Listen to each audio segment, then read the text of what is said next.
তত্ত্বাবধায়ক সরকার পদ্ধতি বাতিলের বিধান অবৈধ, গণভোট পুনর্বহাল। শেখ হাসিনা সহ ৪৭ জনের বিরুদ্ধে ২ মাসের মধ্যে তদন্ত প্রতিবেদন দিতে ট্রাইব্যুনালের নির্দেশ। চিরকুটে ফোন নম্বর লিখে বিদ্যুৎ মিটার চুরি, টাকা দাবি।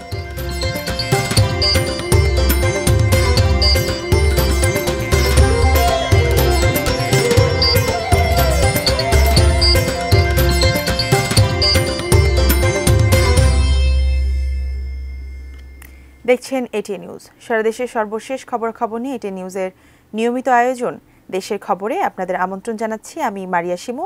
এতক্ষণ শুনছিলেন আকিজ বশির গ্লাসের সৌজন্যে দেশের খবর। বহুল আলোচিত তত্ত্বাবধায়ক সরকার ব্যবস্থা বাতিল সহ সংবিধানের পঞ্চদশ সংশোধনীতে আনা ৫টি বিষয় অবৈধ ঘোষণা করেছেন হাইকোর্ট। একই সাথে আদালত সংবিধানে গণভোট ফিরিয়ে আনার বিধান পুনর্বহাল করেছেন। বিচারপতি ফারাহ মাহবুব ও বিচারপতি দেবাশিস রায় চৌধুরীর হাইকোর্ট বেঞ্চ এ রায় ঘোষণা করেন। সংবিধানের ২০ ও ২১ অনুচ্ছেদ সহ পঞ্চদশ সংশোধনীর মাধ্যমে সংবিধানে যুক্ত ৭-এর ক, ৭-এর খ ও ৪৪-এর ২ অনুচ্ছেদ সংবিধানের সঙ্গে সাংঘর্ষিক ও বাতিল ঘোষণা করেছেন আদালত।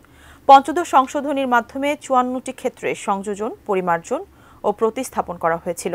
রায় আদালত বলেছেন, পঞ্চদশ সংশোধনী আইন পুরোটা বাতিল করা হচ্ছে না। বাকি বিধানগুলোর বিষয়ে সিদ্ধান্ত নেয়ার ভার আগামী জাতীয় সংসদের উপর ছেড়ে দিয়েছেন আদালত। রায়ে আদালত বলেছেন, সংসদ আইন অনুসারে জনগণের মতামত নিয়ে বিধানগুলো সংশোধন, পরিমার্জন ও পরিবর্তন করতে পারবে। পঞ্চদশ সংশোধনী সম্পূর্ণরূপে বাতিল ঘোষণা করা হয়নি। পঞ্চদশ সংশোধনীর মাধ্যমে সংবিধানে যে সমস্ত পরিবর্ধন, পরিমার্জন করা হয়েছিল তার কিছু অংশ তিনি রেখে দিয়েছেন, কিছু অংশ বাতিল ঘোষণা করেছেন, আর কিছু জিনিস পরবর্তী সংসদের উপর ছেড়ে দিয়েছেন। শেখ হাসিনার বিরুদ্ধে গণহত্যা ও মানবতা বিরোধী অপরাধের তদন্ত করে ২ মাসের মধ্যে প্রতিবেদন দেওয়ার নির্দেশ দিয়েছেন ট্রাইব্যুনাল। এর আগে জুলাই-আগস্টের গণহত্যা ও মানবতা বিরোধী অপরাধের অভিযোগে গ্রেপ্তার হওয়া আওয়ামী লীগ সরকারের সাবেক মন্ত্রীসহ ১৬ প্রভাবশালীকে আন্তর্জাতিক অপরাধ ট্রাইব্যুনালে হাজির করা হয়। সকাল ১০টার দিকে সাবেক আওয়ামী লীগ সরকারের মন্ত্রী আমির হোসেন আমু, আনিসুল হক, আব্দুর রাজ্জাক, ফারুক খান, দীপুমণি, কামরুল ইসলাম, শাহজাহান খান, গোলাম দস্তগীর গাজী, কামাল আহমেদ মজুমদার সহ সবাইকে বিভিন্ন কারাগার থেকে আদালতে আনা হয়।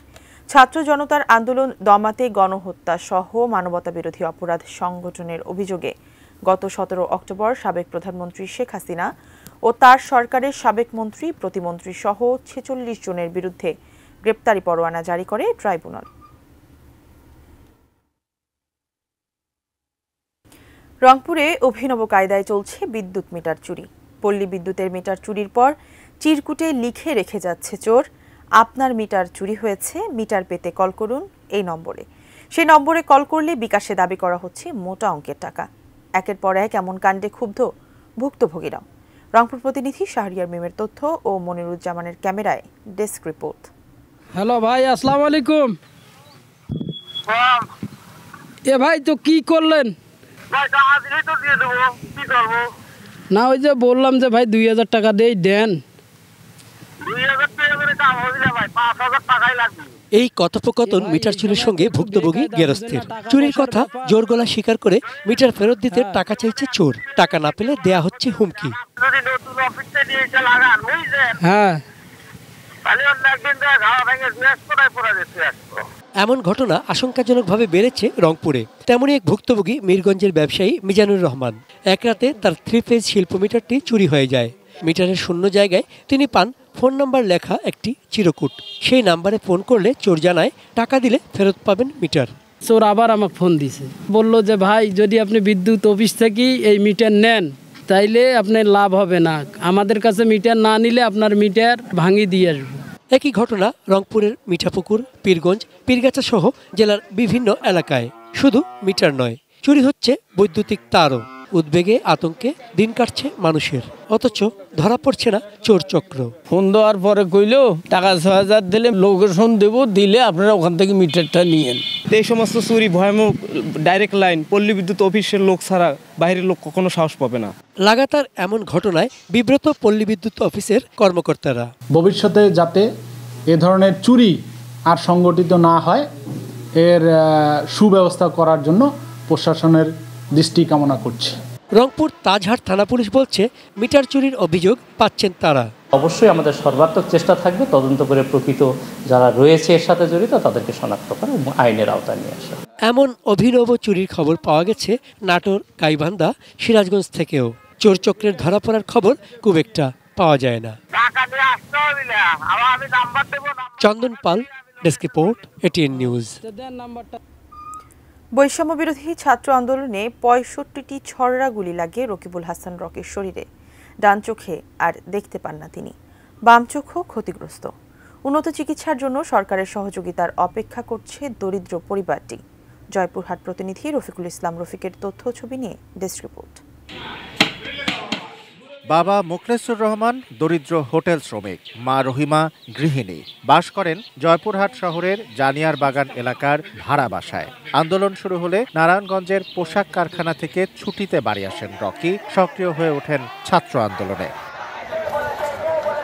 ৪ আগস্ট ছাত্র জনতার মিছিলে যোগ দেন রকি। শহরের রেলগেট এলাকায় পুলিশ ও ছাত্র জনতার মধ্যে সংঘর্ষ বাধে। পুলিশের ছোড়া ৬৫টি ছররা গুলি লাগে রকির শরীরে। গুরুতর আহত অবস্থায় হাসপাতালে চিকিৎসা করিয়েও ডান চোখ রক্ষা করা যায়নি।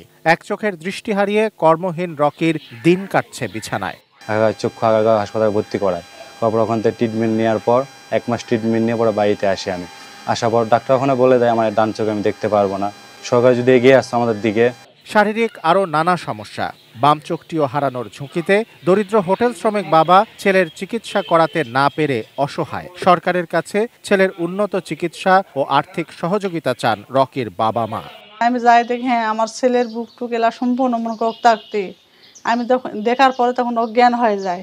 আমি যে চাকরি করি, আমি সামান্য একটু বেতন পাই, এই অল্প বেতন দিয়ে আমার সংসার চলে না। ছেলের চিকিৎসা দেশের বাইরের জন্য আমি সরকারের কাছে আবেদন করতেছি। অসহায় পরিবারটির পাশে দাঁড়ানোর আহ্বান এলাকাবাসীরও। জয়পুরহাট জেলাবাসী এবং আমার প্রতিবেশী হিসাবে জেলা প্রশাসক সহ সংশ্লিষ্ট কর্তৃপক্ষের নিকট বিনীতভাবে আবেদন করছি যাতে এই ছেলেটির চিকিৎসার সেবা নিশ্চিত করা হয়। রকির চিকিৎসার জন্য সবাইকে এগিয়ে আসা এবং সরকারকেও বলবো এ ব্যাপারে যেন একটু পদক্ষেপ রাখে। ছাত্র জনতার আন্দোলনে গিয়ে রকির মতো যারা আহত হয়েছেন তাদের সহায়তা করার আশ্বাস প্রশাসনের। সরকারিভাবে যে সহায়তা আসছে, টাইম টু টাইম যে নির্দেশনা আছে, আমরা সেই নির্দেশনা মোতাবেক তাদের এর জন্য সহায়তা, তাদের খোঁজ খবর রাখা, তাদের চিকিৎসার জন্য ব্যবস্থা করা, এটা করছি।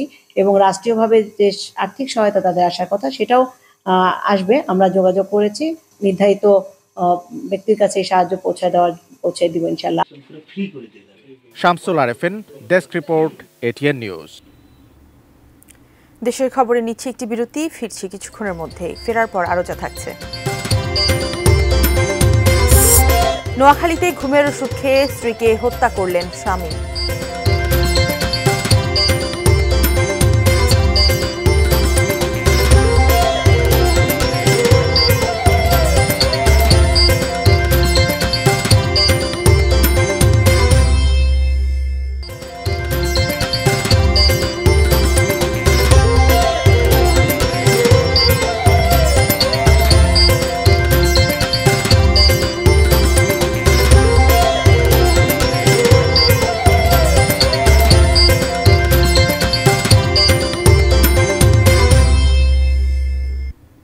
বিরতির পর ফিরে এলাম দেশের খবরে। ধন্যবাদ আমাদের সঙ্গে থাকার জন্য।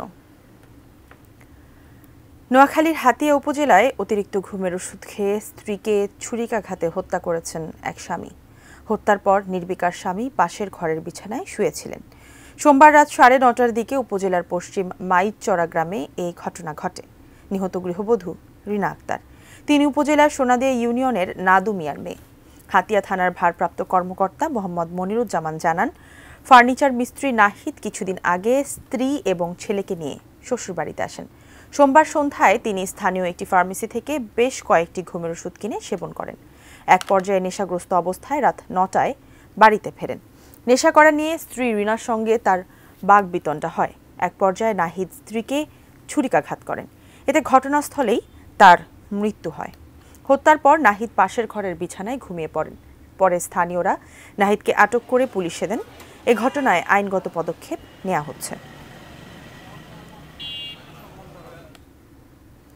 প্রশাসনের সাথে পরিবহন শ্রমিক ও সিএনজি চালকদের বৈঠকের পর রাজশাহীতে বাস চলাচল শুরু হয়েছে।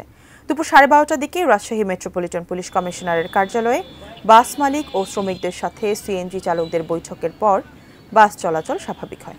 গতকাল সকালে তানেরও কয়েকজন পরিবহন শ্রমিককে মারধর করে সিএনজি চালকরা। এতে 5 জন আহত হন। এ ঘটনায় সোমবার দুপুর থেকে রাত পর্যন্ত 6.5 ঘন্টা বাস চলাচল বন্ধ রাখেন বিক্ষুব্ধ পরিবহন শ্রমিকরা। আজ সকালে তারা নগরীর রেলগেট এলাকায় সিএনজি স্ট্যান্ডে ভাঙচুর ও চালকদের ওপর হামলা চালান। পরে প্রশাসনের মধ্যস্থতায় দুই পক্ষের মধ্যে সমঝোতা হয়।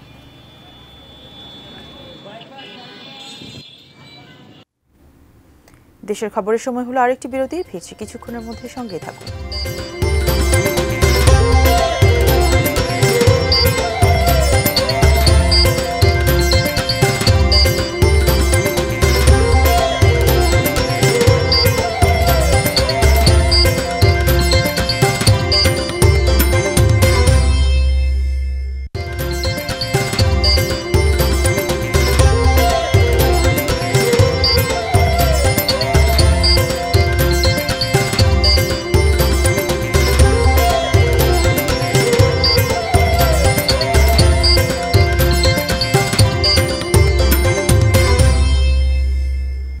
বিরতি শেষে আবারও আমন্ত্রণ দেশের খবরে। নাটোরের বাগাতিপাড়ায় আব্দুর রশিদ চৌধুরী নামে এক বিএনপি নেতার বাড়িতে গুলিবর্ষণের ঘটনা ঘটেছে। সোমবার রাত 1টার দিকে দয়ারামপুর ইউনিয়নের জয়ন্তীপুর গ্রামে এই ঘটনা ঘটে। আব্দুর রশিদ দয়ারামপুর ইউনিয়নে বিএনপির সাবেক সভাপতি। রশিদ জানান, রাতে পরিবারের সবাই ঘুমেছিলেন। হঠাৎ গুলির শব্দে বাড়ির সবাই ছোটাছুটি শুরু করে। কিছুক্ষণ পর গুলি থেমে যায় এবং দুর্বৃত্তরা পালিয়ে যায়। ওই নেতা আরও জানান, 2টি মোটরসাইকেলে করে 6 দুর্বৃত্ত তার বাড়িতে গুলি চালিয়ে মালঞ্চি বাজারের দিকে চলে যায়। অন্ধকার থাকায় কাউকে চেনা যায়নি। বাগাতিপাড়া মডেল থানার ওসি আমিনুল হক জানান, ঘটনাস্থল থেকে পিস্তলের 2টি তাজা গুলি ও 7টি খোসা উদ্ধার করা হয়েছে। পরবর্তী আইনগত ব্যবস্থা প্রক্রিয়াধীন। টাঙ্গাইলে মিষ্টি পান চাষ করে ভাগ্য বদলেছেন একসময়ের দর্জি কারিগর জহুরুল ইসলাম। রাজশাহী থেকে পানের চারা এনে বরজ করে মাত্র 4 বছরেই তিনি স্বাবলম্বী। প্রতিদিন দূর দূরান্ত থেকে মানুষ আসে তার পানের বরজ দেখতে আর পরামর্শ নিতে। কৃষি অফিসও বলছে জেলায় পান চাষের সম্ভাবনার কথা। টাঙ্গাইল প্রতিনিধি খায়রুল আজম মিল্টনের তথ্য ছবিতে ডেস্ক রিপোর্ট। টাঙ্গাইলের নাগরপুর উপজেলার মামুদনগর ইউনিয়নের ভাতশালা গ্রামে জহুরুল ইসলামের পানের বরজ। উপজেলার প্রথম পান চাষী তিনি। 25% জায়গার উপর পানের বরজ বিশাল কিছু নয়, তবুও তার বরজ দেখতে প্রতিদিন আসে কেউ না কেউ।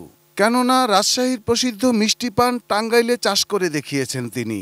বরজে সবুজ পানের পাতায় শীতের সকালের রোদ কুয়াশার ঝিলিক যেন জহুরুলের সফলতার গল্পই বলে। একসময়ের দর্জি দোকানের কারিগর জহুরুলের সংসার চলত টানাটানিতে। একবার রাজশাহী বেড়াতে গিয়ে পানের বরজ দেখে উৎসাহী হন। 2021 সালে সেখান থেকে 5000 মিষ্টি পানের চারা এনে লাগান তিনি। চারা আর বরজ তৈরিতে খরচ হয় $1,00,000 টাকা। 9 মাস পর থেকেই শুরু হয় পান বিক্রি। প্রথম বছরেই উঠে আসে সব টাকা। বর্তমানে তার বছরে লাভ কয়েক লাখ টাকা। অনেক চিন্তা ভাবনা করছিলাম পান হবে কিনা, অনেকে মস্করা করছে। মানে রাজশাহীর লোকই কাম করে, আমার এলাকার লোক কাম করতে পারে না। রাজশাহীর মাটির চেয়ে আমাদের এই মাটি পানের ফলনটা বেশি হবে। তোরাও কয় আমরা যদি এইরকম জায়গা পাইতাম তাহলে পানের আবাদ আরো বেশি করতে পারতাম। জহুরুলের বরজে পান চাষের খুঁটিনাটি জানতে প্রতিদিনই লোকজন আসে। তিনিও আগ্রহ নিয়েই পরামর্শ দেন। পান চাষ কিভাবে করে দেখার জন্য বা শেখার জন্য আমরা সবাই দিকে এসেছি। এলাকার আমাকে শিখতে আসে, তারপরে রাজশাহীর লোকের কাছে বসিয়ে দিই, কই আপনারা শিখেন। কৃষি অফিস জানিয়েছে জেলায় 56 একর জমিতে পানের বরজ আছে। গত বছর হেক্টর প্রতি পানের ফলন হয়েছিল 7 মেট্রিক টন, যা খুবই আশাপ্রদ। এখানকার কিছু কিছু উপজেলা আছে পান চাষের জন্য যথেষ্ট উপযোগী এবং ফলনও ভালো। আমরা নিয়মিত পান চাষিদের পরামর্শ দিচ্ছি এবং আমাদের বিভিন্ন প্রকল্প আছে, সেই প্রকল্পের মাধ্যমে আমরা প্রদর্শনী আকারে কিছু কৃষকদেরকে আমরা পান চাষে উদ্বুদ্ধ করার জন্য আমরা পদক্ষেপ নিচ্ছি। Shahidul Rana, desk report, ATN news. শেষ করব দেশের খবর, তবে তার আগে আকিজ বশির গ্লাসের সৌজন্যের শিরোনামগুলো দেখে নেব আরও একবার। তত্ত্বাবধায়ক সরকার পদ্ধতি বাতিলের বিধান অবৈধ, গণভোট পুনর্বহাল। শেখ হাসিনা সহ ৪৭ জনের বিরুদ্ধে ২ মাসের মধ্যে তদন্ত প্রতিবেদন দিতে ট্রাইব্যুনালের নির্দেশ। চিরকুটে ফোন নম্বর লিখে বিদ্যুৎ মিটার চুরি, টাকা দাবি। এবং নোয়াখালীতে ঘুমের ওষুধ খেয়ে স্ত্রীকে হত্যা করলেন স্বামী।